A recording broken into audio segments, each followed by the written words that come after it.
Welcome everyone, my name is Eugeniusz Romer and this is Układ Sił, the YouTube channel of Polish magazine about international relations. And today I have a great pleasure to host Joerg Lau, a journalist with Die Zeit. Hello, sir.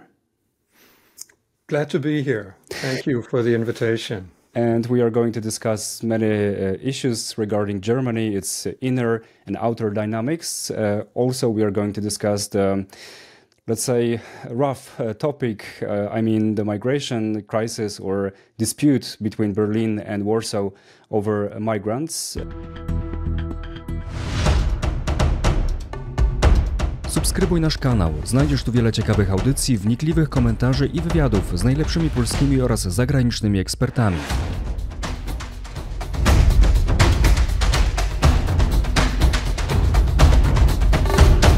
But I would like to start with the recent SPD convention, because some people that in Germany are called Russlandversteher, I guess they had a large say during this convention, and they showed that they disagree with the current stance of the SPD on Russia. So do you think that the party is really strongly divided over this topic? Well, it's an interesting situation because the leadership of the party is actually has made a huge turn vis-à-vis the traditional social democratic Ostpolitik. So Lars Klingbeil, the chairman, has said many times, we made a mistake with Russia, we were naive, we should have listened to Poland, to the Baltic states. We need to really reevaluate our ideas from the 70s, 80s. And obviously there's a group within the party that is quite influential, that is not happy with that position. And they are a bit, I think, nostalgic of the great era of social democratic Ostpolitik, and basically apply the same ideas to a situation that is totally different and a very, very different Russia. I think they will not succeed in actually changing the policy of this government, but they're an important group within the party, and it's a typical social democratic thing. They're unhappy with governing, and they become nostalgic of the old era of Willy Brandt and Egon Bahr. And I sincerely hope that they will not succeed in doing a lot of damage, but I can see that it's a very confusing signal, especially for people who watch this from Poland or from the Baltic states, that people might get a fear that Germany is falling back into old ideas. Yeah. So he received, as far as I know, 65% of the vote of the SPD members. So how about the rest 35% of the voters? Do you think that we may call them pro-Russian? I wouldn't say pro-Russian. I don't think there are many really pro-Russian voices within the SPD. Some of them have these old ideas about, just dialogue, and the German concept was change through trade. Wandel durch Handel is the German formula, which obviously doesn't work with Putin's Russia, and it hasn't worked for a long time. But they're unhappy with the more forceful position of this government, even with Olaf Scholz's positioning and the so-called Zeitenwende, the rearmament and the commitment to support Ukraine. They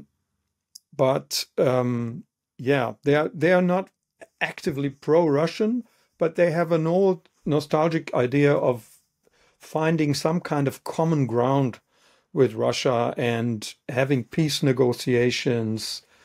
Dangerous ideas, in my opinion, but I wouldn't call them pro-Russian. We have pro-Russian people in different parties, smaller parties, on the far right and on the far left, which are much more dangerous, I think, than these social democrats. So I assume you see a difference between those SPD members who want to, let's say, have warmer ties with Russia, but maybe they are not pro-Russian, and between the politicians from AfD, for example, or Yes. Sarah Wagenknecht alliance, right? Right, yeah. In the AfD, you have people who are really actively pro-Russian, pro-Putin. They think this is an attractive way of authoritarian government, of reactionary ideas about family, about geopolitics. They have not just a nostalgia for Ostpolitik. They are really supportive of what Putin and Russia stand for, and they have also ideas that can remind you of very dangerous times of German, of the idea of Germany joining forces with Russia on this continent. And you can find the same on the far left. So I think these forces are really, really dangerous. And so far, I think they only appeal to a small group of voters. But things might change depending on how the situation on the Ukrainian battlefield looks like. Yeah, you say they appeal to particularly low part of the whole society, but when you look to the polls, actually AfD a couple of weeks ago was the most popular party in the polls. So do you think this is something that may change the balance, the political balance in the, for example, next tenure of Bundestag? It's possible. It's possible. I mean, it all depends on how the current coalition government sticks together and can claim some successes, especially with issues like the economy. Also, the migration issue, which is very important to many voters. So they will have to show some success. Otherwise, if they have a lot of fights about all these issues and cannot achieve much, it might very well be that the AfD becomes the strongest party. So I don't see how they can govern because they will need a partner, and so far they don't have a partner. Yeah. So my question is, do you think that, for example, some part of the SPD party might want to actually ally with AfD in the next Bundestag? Do you think this is ever possible? The Social Democrats? No, that's not possible. But maybe the part that is, let's say, not pro-Russian, but want closer ties with Russia. Yeah. The problem is they are losing parts of their electorate to the AfD. So the people who are pro-Russian or who don't want to support Ukraine, they might vote for the AfD and basically leave the Social Democrats behind. Social Democrats are very fiercely anti-AfD. They even want to ban them, which is, I don't think, a very successful idea. But anyhow, they are very much against the AfD, but they're losing part of their electorate to them, which is the bigger problem, I think. So, let's closing this topic. Let's discuss maybe the energy relations between Germany and Russia, because some media outlets, serious ones like Financial Times, I think also some German ones, they actually informed that there are hidden talks between Germany, Russia, maybe United States about resuming the energy flow, for example, by reactivating Nord Stream pipelines. I'm not sure if this is technically possible in short term, but do you think this scenario is ever possible, that the Germans are going to buy gas from Russia again? I don't see how it's possible. Technically, there are problems, but you can always solve these technical problems. But the major problem is that Russia has been such an unreliable partner that I don't think German industry will want to ever rely on Russian energy again. So that's, I think, the major issue. And Friedrich Merz, the new chancellor, has even proposed to make it has proposed a law to ban Russian energy from ever becoming a major supplier for Germany again, because these talks that you mentioned are obviously taking place, but very, very irritatingly, they are pushed by the Americans now, which is really a weird experience for Germany, because the Americans were against Nord Stream 2. They had put sanctions on the pipeline. And now with Trump 2.0, obviously that's part of the idea of normalizing relations with Russia, to have some kind of deal about these pipelines, which I would say we as Germans in the broad majority don't want ever again. But the AfD also is pushing for that. They think it's a great idea to be dependent on Russia again.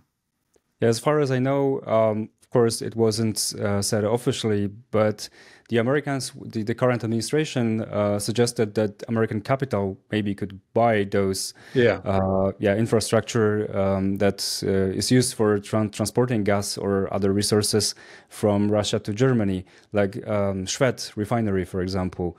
And if the Americans had a grip on this infrastructure, it would mean that it would not be dangerous anymore. This is the logic, right? Well, it really depends on who's in charge in Washington, and that's part of the bigger confusion. Some of the moves of this US government have been so, let's say, accommodating towards Russia that this is not an idea that will let us sleep calmly at night. The idea that, no, we will not be directly dependent on Russia, but on some kind of consortium between the US and Russia. This is, I don't think this will work. Yeah. So what's the current stance of the German government towards the USA and the current administration? Because during the campaign and right after the elections, actually, Friedrich Merz was very, let's say, confrontative, I would say, towards Donald Trump. He said that Europe needs sovereignty, strategic sovereignty, but also sovereignty in terms of technology, for example. But right now we observed some change, because he visited Donald Trump in Washington. He was very nice to him. He even gave the birth certificate of his grandfather, I assume. I'm not sure, grandfather, I guess, to Donald Trump. And Germany was the first country, or one of the first within the European NATO members, that actually declared that they want to spend 5% of GDP on defense, just as Donald Trump wanted. So, what's caused this change? Yeah, I think the 5% thing was a way of obviously giving Donald Trump a win. But it's also, I think, for this new government, it's a real conviction that we need to do more. Poland, I think, is approaching 5% or has already 5%. I'm not quite sure I about think that. we are close, but we are somewhere about 4.5, I guess. Yeah. Yeah. So it's clear that this is the new direction that we're going towards. And so I think it was politically clever to say, okay, things are moving in this direction anyhow. So let's have a win for Donald Trump during the NATO summit and maybe calm him down from the idea that NATO is just a nuisance for the US and is obsolete. And he has used all these very negative phrases about NATO. And it's also really just basically necessary for Germany. I mean, the state the Bundeswehr is in is pitiful. So we need to do more anyhow. And I think it was a smart move also for this government to get rid of the so-called debt brake for defense expenditures, so that we basically can spend endless amounts of money on defense if necessary. This is also a good signal towards the Americans. You know, we are not going to take advantage of you. We will take care of our share of the burden of defending Europe. So I think that's all fine, but there is a big nervousness, confusion, irritation about the direction of this US government, especially when it comes to Ukraine and Russia. And I don't think the government says it openly how much they are actually really worried about all these ideas about ceasefires, the pressure on Ukraine. Now the latest news that we have that they are withholding arms supplies that were already pledged to Ukraine. So it looks a lot like they want to get rid of this problem in Ukraine at the cost of Ukrainians. And this can create a lot of problems with Russia pushing ever more, taking ever more of Ukraine, making a survivable, independent Ukraine almost impossible. And I think Friedrich Merz still hasn't given up on somehow pulling Donald Trump into the camp of Ukraine supporters, but it's really not clear where he stands. So Yeah, that's the main problem, I think, from a German point of view. Yeah, I think that the observation is that actually Germany is not in a very good position to negotiate with the United States, because the Germans, the German export is very reliant on the American market, right? Especially if it comes to automotive sector. So, do you think that this proposition that Friedrich Merz is making or is pushing European Commission to actually strike a quick deal, which will be 10% of basic tariffs for the European Union, but there maybe are going to be some exemptions for the car industry, for example, or pharmaceuticals or chemistry and so on.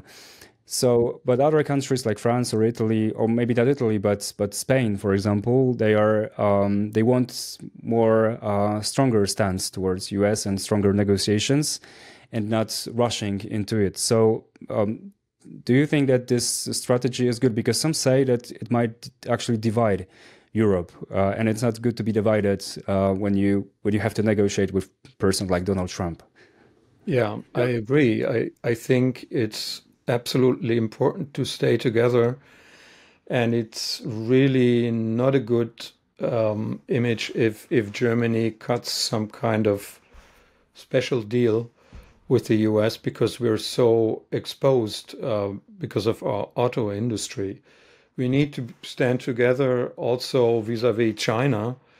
So it's not good to endanger that kind of European unity that is so difficult to preserve. I think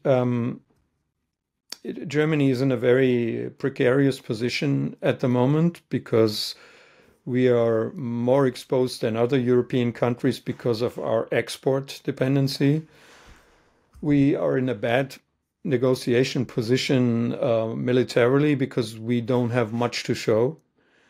And we have another problem with China, to which we're also more exposed than other European economies because of the Chinese market that is so important for us, but also Chinese precious metals and raw materials that we need for our industry. So it's a very, very difficult balancing act at the moment for a German chancellor that has the ambition to be some kind of European leader. So how do you lead in a situation when you can be blackmailed by so many different actors? So that's basically the situation as I see it. I think the good, let's say, symptom is that the German government announced that until 2029 it's going to spend 3.5% GDP for defense. So it's faster than the UK, for example, or France, or Germany has fiscal space, let's say, to borrow some money for those purposes. So that's a good, I would say, a way of showing that we are determined to actually protect ourselves, right? Not only our country, but also the whole community. But when we actually look at the current economic situation of Germany, we see that all the pillars that it was based on are falling. Free or cheap protection from the United States, right? Cheap resources from Russia, Chinese market, and American market. So do you think that Germany can find a new way of economic prosperity, new economic model? Because we might assume in the future the export-based model is not going to work. Yeah, true. I think a lot more attention needs to be paid to our domestic market. Domestic consumption must go up. The money we are going to spend for defense, but also for infrastructure that is related to defense, but not just related to defense. We are planning to spend a lot on infrastructure. That is a certain shift in that balance towards more domestic consumption, and I guess bigger changes are needed in terms of how we weigh the export towards markets like China, which are becoming more and more risky for us because we're exposed to countermeasures and to blackmailing by the Chinese government. Also, that should be mentioned, China is acting as an adversary by supporting Russia in its war in Ukraine, and it cannot be that you're a partner in terms of economic exchange, but then you help Russia fight a war against a European neighbor. So there's a conflict coming there that needs to be addressed, I think. And it's actually a really difficult situation for the German model. Just as you pointed out, all these pillars are crumbling. Still, we're not in a hopeless situation. I mean, German economy is still doing fine. We are not growing as we used to grow, but as you pointed out, that was based on some assumptions that were not really sustainable. I mean, the Russian energy wasn't really cheap. We're paying for it now. We're paying the real price now, not just in terms of money, but also in the expenditure that we need to put into defense. That was part of the deal that we didn't want to see, that we helped build up an aggressive Russia that is now attacking us. So I think this is kind of a moment of truth for the German model. And it's a difficult situation, but it's also a chance to get it a little bit more right than it was before. Yeah, I think it might be also, let's say, hard for Poland, because Polish economy is also very dependent on German economy. We are intertwined, so it should be very important, and we should observe it in our country as well. But so maybe I can go into the topic I promised on the beginning. So the migration, shall I say, crisis or a dispute between Poland and Germany. You mentioned that tackling actually with migration, coping with it in Germany is very important for the current political establishment, because if they failed, it will also mean that the pro-Russian forces might be in charge in a couple of years. So what's the German position when it comes to migration policy and migration crisis or situation within the European Union? How do the establishment and the regular people perceive this problem? Yeah. So it's an important topic, and it's not just some kind of political propaganda or a made-up issue. It's a real issue because Germany has taken in lots of migrants in the last 10 years, say, and again, a big wave of refugees from Ukraine, not as many as Poland if you compare it to per capita, but a huge number. And there is a big strain on German cities, on German institutions, schools, the housing market. So people want to see some kind of control on the situation. Nobody expects, I mean, apart from people who think we can just, shut the border down, but that's an illusionary idea.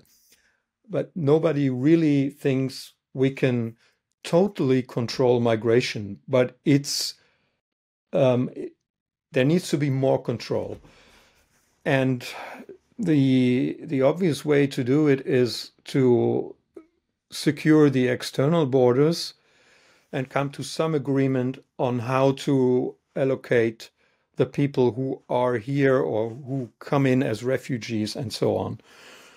So what this government did, I think, was a not very well thought through idea of doing something symbolic on our external borders to Poland, but also to France, and have controls on these borders to show, oh, we're doing something, we're stopping people.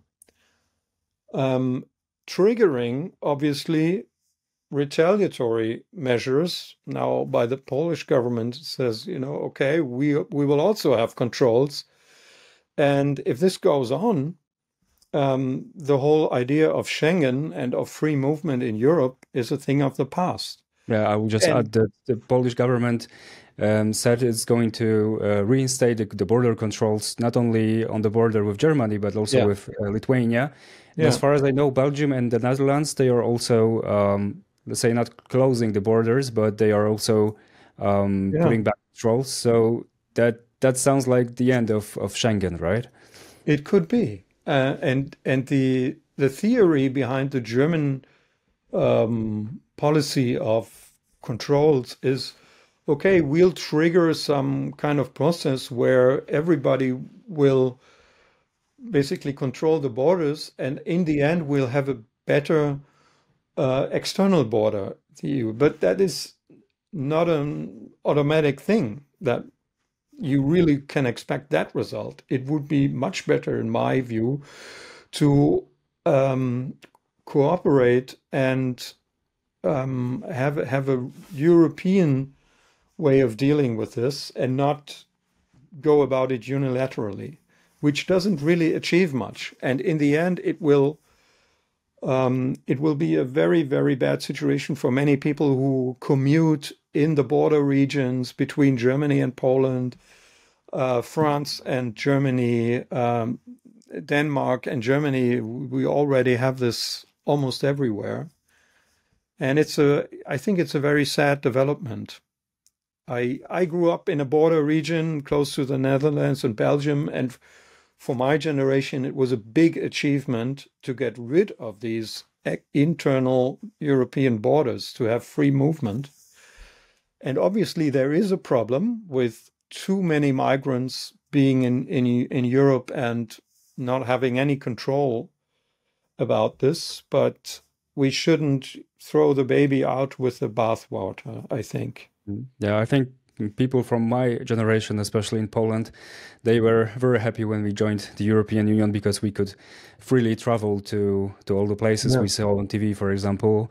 So that was a huge achievement for us as well. So, but some people in Poland, they say actually the German police is taking some random migrants they only assume they originated from Poland and from Polish eastern border, and they push them back to Poland without proving actually they came from our country. Do you think that this is possible, that German police or German government, German border control officers are doing this? I don't think so. I don't think so. I've read this too, that this is a suspicion that the Germans are pushing migrants that have nothing to do with Poland, never came through Poland, to Poland. I don't think that's what the government is trying to do. The German position, or the position of this government, is many countries, not just Poland, other neighbors, are just letting people go to Germany where they actually want to go because there are benefits. They think they can find work, or whatever reasons they have. Maybe parts of their family are already in Germany. And this is just not right, because we can't take all these people, so we're going to stop this here. And then Poland has to process these people, and if they can't get asylum, Poland has to get rid of them. So that's the German position. I don't think it's a sensible idea to just shut the border or have these controls. But it's true that many people are just waved through and come to Germany. So or somehow manage to cross the border.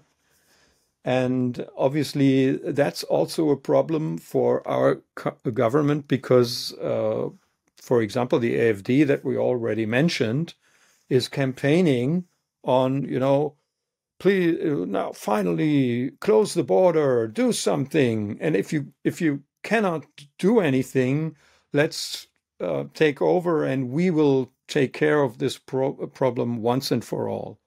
They want to get rid of the EU and free movement anyhow, so it would really be beneficial to their agenda. And our center-right, center-left government now, our coalition government, tries to do something to show that they're active, that they do something to take this issue away from the AfD. That's their domestic problem. Yeah. Do you think that there are some forces in Germany that actually want to find a, let's say, broader solution?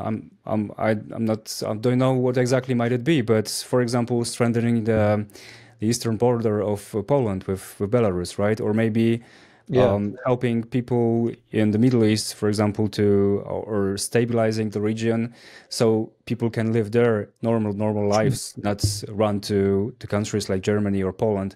Yeah. Because as you said, I think most of those people, they want to reach actually Germany. Even if you push them back, they will find a way to go to Germany. They don't want to be in Poland. Yeah.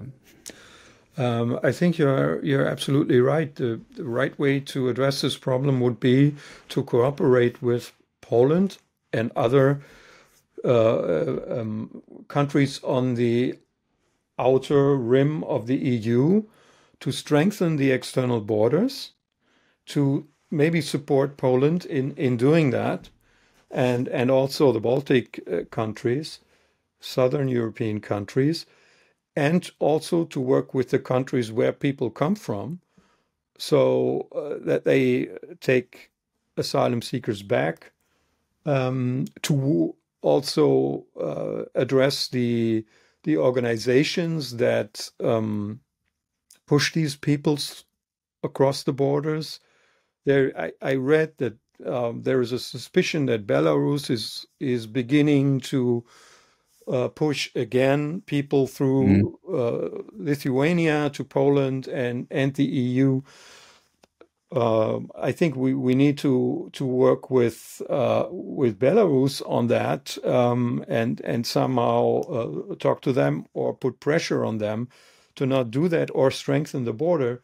But it's not a great idea to address this problem by erecting borders within the EU and then say, that's your problem, Poland, please take care of it. Yeah, I hope our governments will find a common solution. They will not compete with the populists anymore, but they will sit down together, discuss it, and maybe find real solutions that will get rid of this problem. Also in a humane way, because those people also should be somehow protected or just treated as people who run from some places for a reason, not just because they want to change the place where they live. So thank you very much for this very interesting and comprehensive interview. I know my questions maybe they weren't always very easy, but I think you fielded all of them. So thank you very much. Thank you very much for inviting me. So I was talking to Joerg Lau, a journalist with Die Zeit. Thank you again. Thanks. And many thanks to our viewers. Goodbye.